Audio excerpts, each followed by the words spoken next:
Episode 9 is all set and ready to conclude the Skywalker saga and to also connect to the prequels and the originals by JJ and Chris Terrio. This is Mike Zero.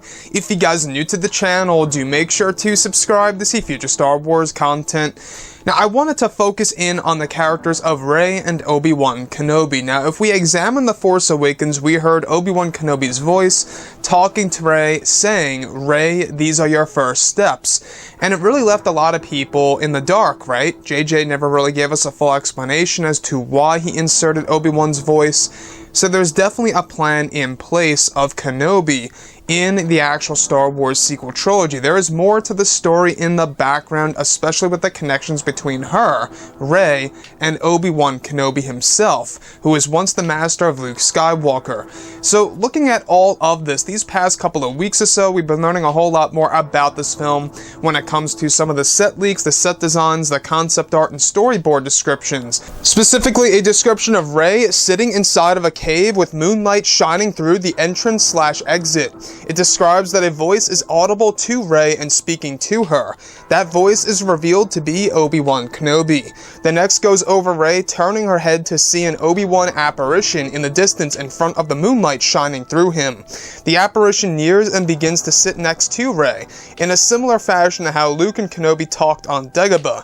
There are ancient writings on the walls that Obi-Wan's ghost is showing Rey. These writings are glowing in the dark in a golden color. It seems Obi-Wan is translating some ancient teachings to Rey that could benefit her. In the background also is the apparition of Luke Skywalker, with all three characters now standing up and reading the ancient text on one of the cave walls. So I really wanted to go over this. Now, that famous line in The Force Awakens, "Rey, these are your first steps." Could this be that very moment in which Obi-Wan tells this to Rey when he's showing her the ancient text on this cave wall inside of this cave? And then maybe it's that exact moment in which he tells Rey, "Rey, these are your first steps." So that to me I think would honestly make a whole lot of sense between, you know, the whole connection of Obi-Wan and Rey in The Force Awakens. We never quite got the answer to that. And one thing that we do know is that JJ Abrams will be answering a lot of those burning questions from The Force Awakens in Episode 9. Now, with that being said, Obi-Wan Kenobi's Force Ghost, we've been hearing about this lightly before in the past, that apparently Disney and Lucasfilm are toying around with the idea of making this version of Obi-Wan a mixture of both old and young. A mixture of both, of course, Sir Alec Guinness and Ewan McGregor. Now, like I have expressed before in the past, I don't know how I feel about that. To me, I think that the best way to do this would maybe just bring in Ewan McGregor and make him look a little bit older. But mixing the two versions of Obi-Wan's together, I'm not quite sure how that would honestly look on screen and how it would really even be executed. You know, is it going to be CGI, or are they going to get two look-alike actors that play him? I have no idea. Because as of right now, there is no word of Ewan McGregor being involved for Star Wars Episode 9. Neither, you know, of course, another actor being on board to portray the character. So this could very well be a CG character, similar to what we saw with Leia in Rogue One, A Star Wars Story. And to be honest, they really pulled it off very well in that film. It looked pretty seamless to me between her look in that film and, you know, and in Star Wars A New Hope. So with Obi-Wan Kenobi showing Rey these ancient, you know, texts on the cave walls. Are we inside of one of the caves on the planet Ahch-To? After all, they do plan on filming over in Ireland once again. They shot a couple of sequences a couple of months ago, which really do, you know, give us, you know, little hints here and there that we could very well be going back to the planet Ahch-To in Episode 9, kind of mirroring of what happened in the original trilogy, where Luke goes to Dagobah in the second, you know, movie of the trilogy, and then he goes back to Dagobah in the final film of that trilogy. So with that being said, you know, Luke Skywalker and Obi-Wan Kenobi, two Force ghosts, talking to a living person in the mortal world is something that we honestly haven't necessarily seen on the big screen.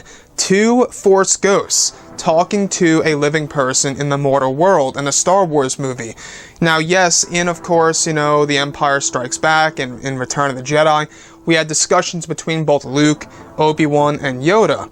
But to this day, we actually never got the actual two Force ghosts of, let's say for example, Yoda and Obi-Wan talking to a living Luke Skywalker. We've never seen something like that, so this should be honestly truly unique and something completely new that we have never seen before on the big screen.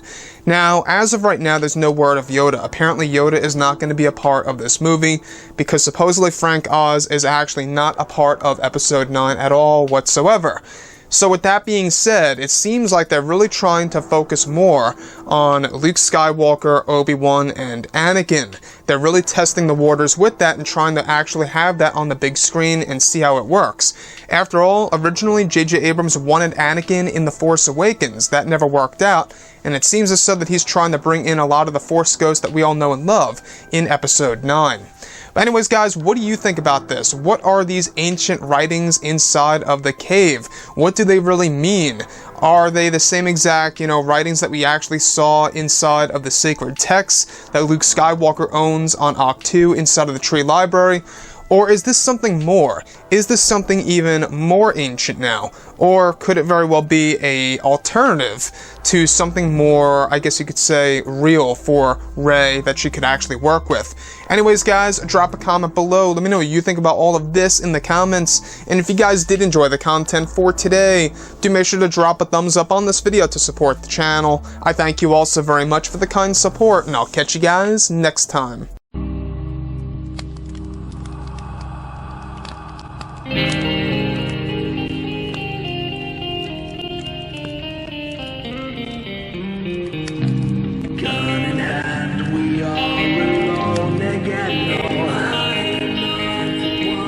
From night to moon, we hear them moans again.